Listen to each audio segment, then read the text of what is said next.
Let's have a chat. Dr. Nick, how are you? Very good. How are you guys doing? We're great, thanks. Thank you so much for speaking to us on the LITE Breakfast. Sure. This is our segment that we like to call Dads on Lockdown. not dads in lockdown, but yeah. You are a dad of 3, and how hands-on are you generally with your children? Very hands-on, actually. I think it's been a blessing in disguise, I suppose, with all the bad things of the MCO that's kind of devastated many small businesses. I'm an entrepreneur of a small business. It's been tough. But it's given us really good quality time with our kids that, we would never, ever in previous generations, maybe in the future, have had. So with a 4-year-old and a 2-year-old, I've got to spend time I would have never dreamt of spending with them. So hands-on, we really didn't have much choice because there's only so many pictures and things that you can draw over a space of 9 weeks. So I think we had to be creative and become hands-on. But I think I've always naturally been a hands-on dad. Yeah, previously, before the MCO, what was your schedule like with the children? I kind of look after the morning show, the Boden morning shift show in our household. Yeah, I'm in the morning shift, so I spend mornings with them before I go to clinic, and then I suppose I also do coming back and kind of Mandi them and kind of do those tasks. That's kind of my special time, whereas Elaine takes care of the kind of schooling stuff. We both do the drop off together when we still went to school. So yeah, that's kind of like how we divide our roles. And I think it's a nice balance because it's important that each parent has like a specific role to play in their kids' lives, right? So I think we've kind of got that nice balance of responsibilities and yeah, so that's kind of how we divide it up in our house. But what were some of the challenges that you experienced when you had to stay home with your kids the whole day during 9 weeks of MCO? I think just the fact that a 4-year-old and a 2-year-old's mind is probably at their brains are developing at the most important time, right? And they crave input, they crave creativity. And, my 2-year-old daughter draws better than I do. Drawing's never been a great tool of mine. So I suppose the biggest challenge has been to be as creative as possible with them. And I've now become a bath bomb manufacturer. Those things that fizz in the bath. And bath bombs! Wow. I can make bath bombs. I can make pancakes now. I can draw stick figures finally. So I think that was the challenge, was just keeping them interested, but at the same time also taking care of their mental health. I think the damage to everyone's mental health, but specifically to kids, seriously through this period is going to be seen in the next 10 to 20 years. And there's a lot of papers coming out on that this has had quite a negative effect on the health of kids, because we're gregarious people by nature and they miss their friends, right? So we definitely saw that they were kind of out of sorts, and I think we all had our bad day, during this. So navigating their emotions was a challenge, but just keeping them interested and happy, and like trying to explain to them you cannot go to the park even though it's 100 meters away, So they don't understand. So how do you explain that to them?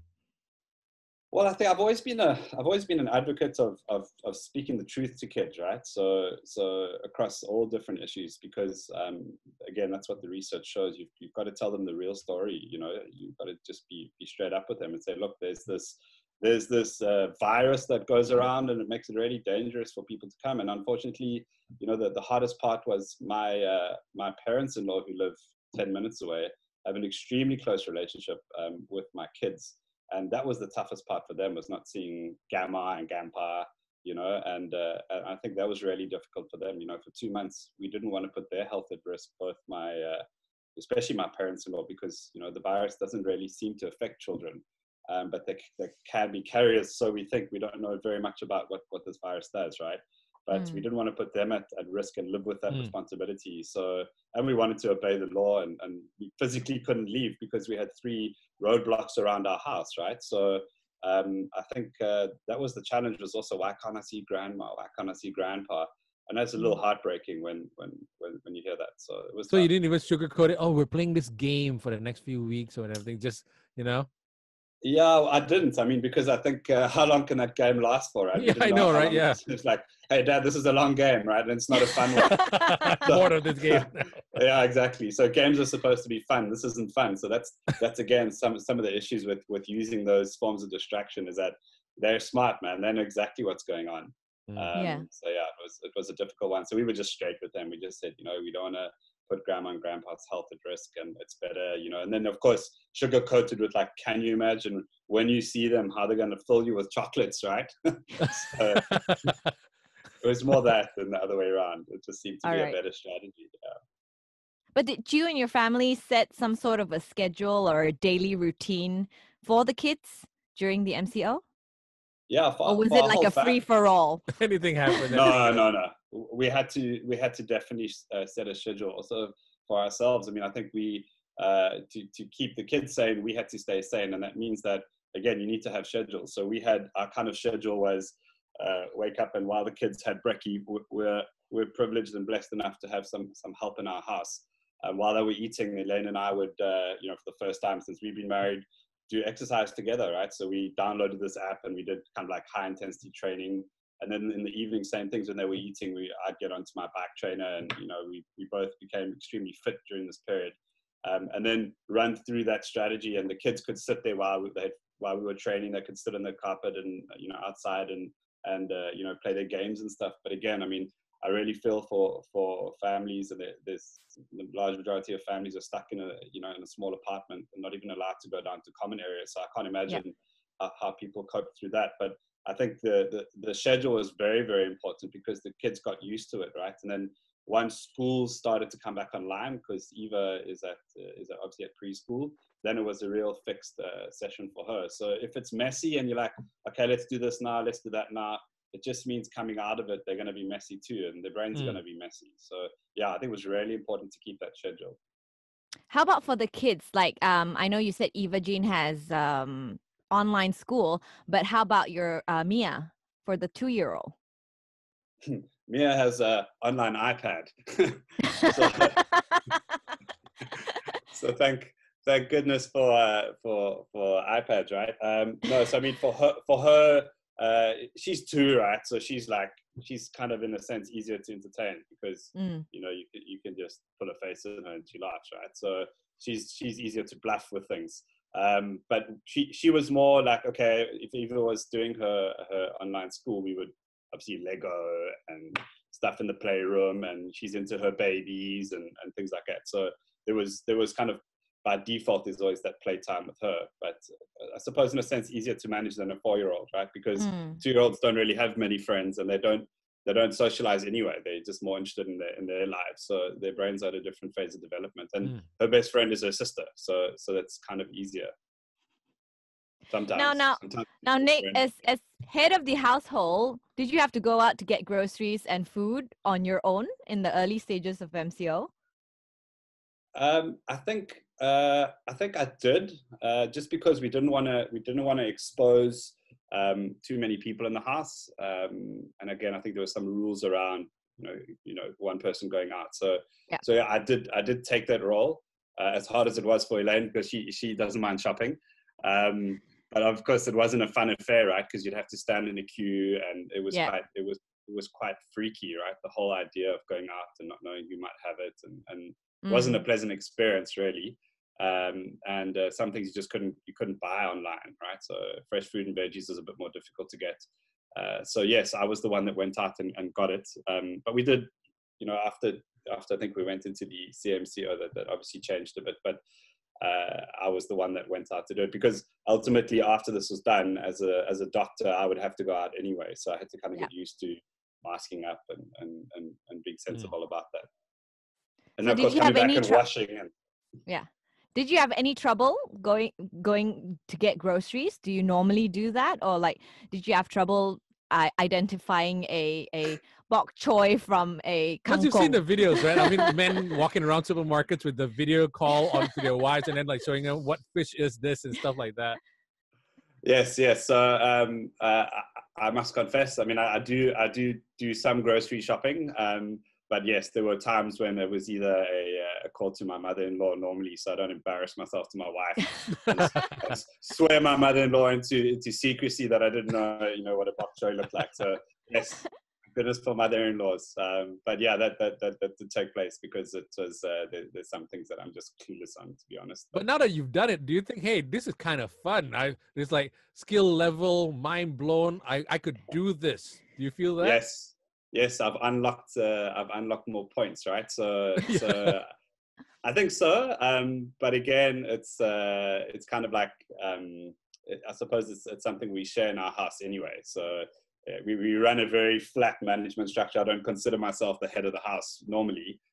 So we kind of share most responsibilities. So and I cook a little bit as well. So I'm quite used to going out buying stuff. But yeah, there's certain things I really have no idea about. And I suppose pre-MCO, it would be quite creepy when this guy came up to you, this Matsale fella came in to these old aunties and started asking them what bok choy looked like. They were like, whoa. Yeah. So yeah, so that is something I did do before, but yes, my knowledge of different fruits and vegetables and ingredients has skyrocketed. Yeah. It's like, what's this tempeh stuff, right? But yes, now I know it. tempeh. Who are you kidding, Nick? You're not the head of the household. Elaine That's for isn't sure. either. It's the kids. Absolutely, yeah. It's Eva. Yeah, it's Eva Jean. Now, did you discover anything about your children after spending so much time with them? Anything new? I suppose, yeah, how kind of I didn't appreciate how much they really figured out, because of course we always think that we can kind of distract and bluff our kids, but they're very they're very sensitive souls, and they're also very intuitive. They understand that something's up. And I suppose that's why I had that strategy of like, okay, there's no point trying to bluff Eva. She knows exactly what's going on, so just be straight with her. And I think that was an interesting surprise, is that they're a lot more smarter than you think, and there's a lot to learn from them in terms of their levels of patience. So when you were like about to lose it, and you just look at your kid and you realize they're a lot calmer, and you learn a lot of patience and understanding from them. Because if it's tough for you, can you imagine how hard it must be for a 4-year-old not to see friends for a long period of time? So yeah. But did you discover anything about yourself as a father? I know you dressed up. What? You dressed up a couple of times just to entertain your children. Hats off to you. Yes. Yes, I discovered that I liked wearing makeup. What is going on here? No, I suppose I have a history in my family going back many years of just kind of being the family clown, right? So dressing up as Santa Claus and various people. My sister, after she saw the video back in South Africa, she was sending me pictures from her 21st birthday when I dressed up. So it's it was just Chegu, the character that I became, that I morphed into, was really to kind of like, it was when Eva's school was starting again, I thought it would be quite fun to pretend that I was the new teacher coming to the house. That kind of backfired because she freaked out, but it then became this character that Elaine and I in our boredom thought that we would put through various routines, from being a teacher to riding a bicycle in a leotard. So it's a vision and a picture hundreds of people will never be able to unsee. I'm so sorry, but I think it was more fun for us than it was for the kids. I don't know why, but I think like post MCO now, that's gonna be like a big YouTube series that it's gonna be starring you, right? Yes. Elaine's been pushing me to do some other things, but we just haven't had much time. But I suppose it could be something quite fun to do. But it was just really to keep myself entertained more than anything else. And then Elaine's like, well, what are you doing? This is quite funny. And then she was like, she became a #1 fan. She's like, okay, when are you going to do this? I'm sorry. I said, do I really have to do it again? She said, yes, it's so cool. Do it like this. And she became like the producer. The director. She was the director, right? She was like, trying to get me to win like an Actor of the Year award so I could match her, you know. So It's hilarious. it was funny. It was really funny. But I had people I mean, back in South Africa who were like, "What is going on there?" You know. and you have I saw a post of you cutting Eva Jean's hair as well. So did Yes. you know, like, did you always cut her No. hair or no? No, I That was the didn't. first time. It was the first time. I suppose again, this conversation shows me how much more my behavior is about kind of self-therapy, because my sister, when I was about 10, decided to cut my hair into one manko, right? So that Oh, right. manko on my Right. head was terrible. And she thought it was quite hilarious. So I thought it was part of my therapy was doing a good job on my own child. So we normally take her out for haircuts, obviously, but I thought it would be quite fun. And it's kind of scary when you're kind of cutting some bangs on a 4-year-old, right? It's right near their eyes, and Yeah. Elaine was a little bit scared of doing that, so I said, "Don't worry, I'll try and do it." Not that my cutting's the straightest, right? I didn't win that award at preschool, but yeah, it was quite fun. And Eva was very proud that her papa had cut her hair, so yeah, it was quite cool. Did it turn out well though? I mean, like, were you were obviously like very happy with the work, I suppose, but was she? Well, like with haircuts, right? It doesn't look too bad on day 1, but by day 7, you realize how singed the whole thing was, right? It was like, she had half bangs, right? So we had to kind of clean it up a little bit, but yeah, it wasn't too bad. She's a cutie, so it doesn't matter how you cut her hair. Is that something that you might consider to continue even after, salons are open and all that, that it's a bonding session between you and your girls? I don't think so. I don't think Elaine would let me do it again. I didn't do a very good job. But is there anything that now that we are in relaxed MCO, recovery MCO, in fact, and your clinic's opening soon? Has it been open since the CMCO or? Yes, we opened. We couldn't open for that first 2 months just because we were considered non-frontline, and we were in a zone mirror. So any of those types of businesses couldn't open. We opened from the CMCO, I think it was like the 2nd of May, right? Somewhere around there. So we have been open for a month. Times are very different, right? People are super scared to go into clinics, even though we're not a medical clinic, we're a chiropractic clinic. But so that's changed a bit. But yeah, so I've been back at work for about a month or so. But is there something that you are continuing on to do with your children even after you go back to work? From the MCO period. From the MCO period. Yeah, so I think still making sure that time spent is quality time, because obviously the things that we did with them were quality things. So yeah, doing things in the morning, like kind of making pancakes, and yesterday we made bath bombs again. So doing that type of thing, and just making sure that my time is not going to be as available. So just maximizing quality time, because yeah, I mean, these kids are only going to be that big for once, right? So I think that's what we've kept going, is doing quality things with the kids. And I definitely feel from Elaine and my side that we do spend a lot more time with our kids as a result of that, because we really enjoyed it, right? And they loved it. So yes, for I'm sure. trying to figure this out, like, just in case, let's say no one's at home during now that everything's relaxed, and then Elaine says, "Hey, can you take care of the kids?" And then it has to be at the clinic, and you have to dress up as Cikgu at the clinic. Would you do that? Yes, covered with some serious PPE, so people wouldn't really know the difference. It would seriously freak out my patients, but that's what I was thinking. yeah, oh my goodness. I'm up for anything. So yeah, if I had to do that, it wouldn't really bother me. I think my patients wouldn't be that surprised. I think they're on a bit of a clown. So yeah, that could be but funny. how do you explain to your children, especially Eva Jean, about both of you going back to work now that you've spent 2 months at home with them full time?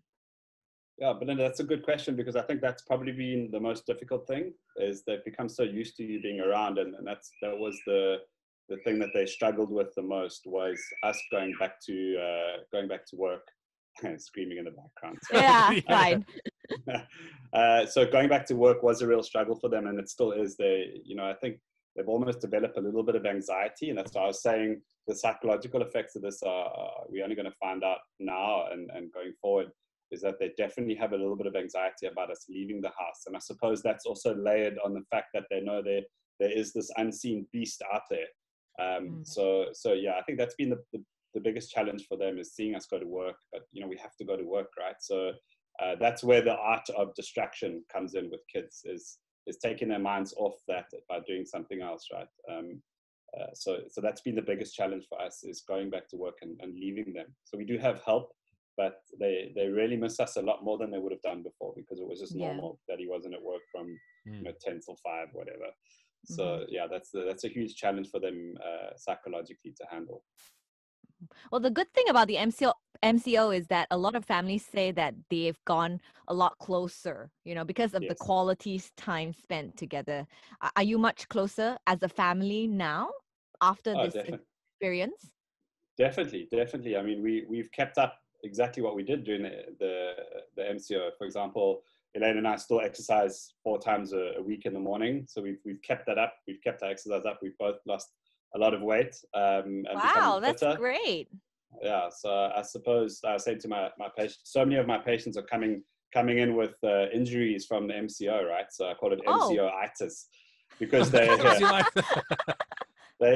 they decided to become fit, or they didn't, right? So either they're injured from sitting for too long, or they really started to do an exercise that they'd never done before. And then the funny thing is, when the restrictions partially lifted, they decided to just run like 15 kilometers, and they've never run before, and then they got injured. So there's a lot of MCO related injuries, which is really interesting to see. So yeah, we definitely have come close together as a family. There's good things that have come out of it, I feel. I think for families, it's been a really, really good side effect of this, is that I think it has brought families together. I'm sure in some unfortunate cases, the opposite might apply. But again, I think coming from a very privileged environment where we have a house and we have space, it's easy for me to say, and we have help. But as I say, I'm sure that's not the case for the large majority of people. So I'm sure it would be a lot more difficult if you were stuck in a small condo, for example. The challenges would be different. So I don't mean to take that for granted at all. But do you think that after this experience that you can be a full-time stay-at-home dad? My hats off to full-time dads and full-time mums. Of course, there are more mums than dads that do that. I mean, it's an extremely difficult thing to take care of children. I could do it. I think it would be extremely hard to do. And I have a real, I did respect before, but I have a newfound respect for preschool teachers and full-time mums, because it must be really difficult, especially those without help. We're blessed in Malaysia, as we are back where I come from in South Africa, to have help at home. But if you're a single, if you're parents without help and you're at home with your kids all day, gosh, that must be super challenging. So I think I could do it. I would struggle. It would be very difficult to do, to be honest.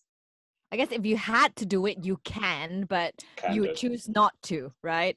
Well, I'd be in a dress and makeup for most of the day, right?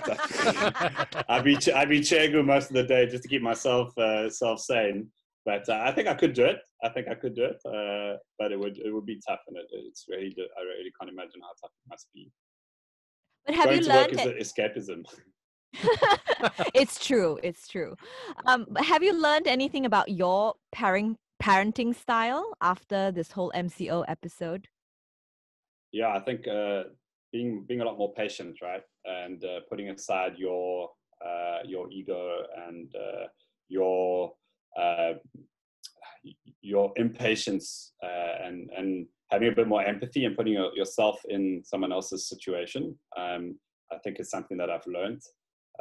Being a male, we are born with male toxicity and a whole bunch of other stuff, right? So it's a constant struggle for us to put ourselves into the shoes of other people, and I think this has been really good, because it's allowed me to be a little bit more present in terms of, right, it's not just about how I feel, but the person who I'm talking to, my kids, they're going to have a perception of how you behave and how you talk to them. And so even though you're going nuts and you really want to scream out loud, you've got to put yourself in and go, there's a 4-year-old in front of me who just wants you to play with them. So I think that's getting over myself has been a good thing. And and just learning to be a lot more patient. We definitely felt that in our home. We were just a lot more patient and kinder with each other during this period, because really we had to. We had to. Can you imagine not being kind and nice, right? Yeah. What sort of environment that would have created for our kids. So It's I gonna think be a it's nuts been environment. yeah, exactly. So I think that's been a massively positive experience for our family. It's just being more patient and kind. Are you the drill sergeant though on before MCO, and are you the disciplinarian? I think so. I think my wife has the biggest, softest heart, and I think I am the disciplinarian. She might argue that, but I tend to be the one that kind of has to lay down the law a little bit. So did it And amp up during MCO though? well, I think we had to have those boundaries, right? We just had to say, look, this is okay and this is not okay. And you know, I'm lucky to have a very supportive wife. So she's always kind of supporting that position. But I think I was the drill sergeant. It might be part of my personality and nature as well. But yes, I tend to kind of lay down the law. And this is just how it is, and this is cool and that's not cool. You can do this. You need to take your time out. And of course we do that together, right? We co-parent. But you're a pretty modern dad. I mean, you're pretty hands-on with your children. You'll do chores and you'll cook at home as well. But do you have any advice for the more traditional dads, I guess, who think that parenting is a job only for the moms or for the women? Yeah, I do. I mean, I think you know, you're going to live with regret in 20 years time when your kids have left home. And I think if you talk to a lot of dads who were like that, you know, my best friend was a dad like that. He's got kids who have left school in university, and he sees how I am with much younger kids. And he's like, gosh, you know, you're so hands-on with your kids. You know, I really missed them at that age. I should have done more. And I suppose my message to dads that aren't necessarily as hands-on is it's something you're going to regret going forward, because this period of time is a time that you'll never get back, and it's such a special time. It's such a funny age when they fall into, because the things they say are just so funny, and they really are reliant up until about 6 and 7. They're almost completely reliant on you emotionally and psychologically. And that changes, right, when they discover Minecraft and Fortnite. You know, I have Roblox. Roblox. Yeah, Yeah, get your daughter ready for Roblox. My 8-year-old Exactly. is crazy about it right now. I have a 12-year-old who lives in Stellenbosch in Cape Town, in South Africa, who I actually play Fortnite with. It's the only way I can interact with him. So I've become a bit of a Fortnite addict, and I play with him online. But when they get to that age, I mean, he's a lovely boy, but you know, it's all about their friends and school, and you're kind of not so cool, right? So I think there's that first 6-year period, and just for developmental neurology, which is a passion of mine. That's the most important time for a kid, is until they're 6. That's where they develop their personalities. And if you're not a part of your daughter, especially girls, right, and your son's life up until that age, it's really hard to get that back. You're just a passenger, you know, in that journey. You're not really there full on. So I think that would be my message to dads, is that, you know, that you're going to regret not spending that time with them, because you won't get it back. And when you want their attention, they've left the home, and that's pretty sad. In 20 years' time, let's say your kids have left home already, and they're out and about doing things, and if they reminisce about, oh, you remember during lockdown, and then they'll start thinking about stuff, what do you hope that they take away from that time about dad? Well, I hope they don't Hopefully not remember Chegu. I know. I hope I haven't mentally scarred them. Dad was a drag queen, right? So, no, I hope they. I mean, I try and remember what was my earliest memory, and I think it's always hard to remember that 2 to 4 year age. But I hope it kind of it burns into their psychology somewhere, that they had an incredibly fun, close, uninterrupted 2-month period of time they would never ever have had with their dad, where we did lots of crazy fun things. And I hope that will be something that they will remember, and they'll look back at it and go, you know, in a sense, we were kind of super lucky. You know, not only did this pause I mean, forget about all the bad things, right? Did this pause help the environment? But it helped families, kind of spend a lot more quality time together they would never have had. And I think that would be the things I'd hope they remember. Well, thank you so much, Dr. Nick Boden, for speaking to us. Great advice there to parents, to fathers, and we love talking to you. We might talk to Thank you you so again next much. time. Yeah. Happy Cool. Thanks so Father's much for Day having me. in advance. Thank you very much, and thanks for so much for inviting me on and for the chat. It's been great.